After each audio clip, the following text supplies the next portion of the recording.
হয়ে গেছে। আবারও এসে বললাম একটি অঙ্কের একটি নতুন একদম ইজি একটি ট্রিক্স নিয়ে। মাত্র 2 সেকেন্ডে কীভাবে তোমরা এমন সংখ্যার ইনটু করবে যেগুলির মাঝখানে শূন্য থাকবে। হ্যাঁ, মাঝখানে শূন্য থাকে এমন কীভাবে ইনটু করবে। এটা তো একটা নর্মাল মেথড, যেটা আমাদের স্কুলে শেখানো হয়। হ্যাঁ, যেটা আমাদের স্কুলে শেখানো হয়, একদম একটা পাগলা মেথড, একদম টাইম ওয়েস্ট করার নিয়ম। এবার আমি দেখাচ্ছি চিতা মেথড।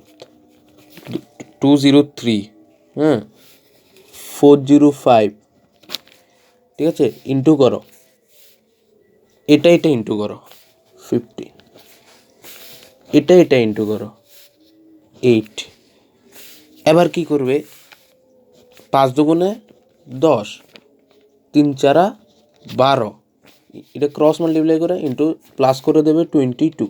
আনসার মিলেছে নি? যদি আনসার মিলে থাকে তাহলে একটা অঙ্ক দিচ্ছি, ওটা করো। এবার তাহলে 503403, এটার আনসার কমেন্ট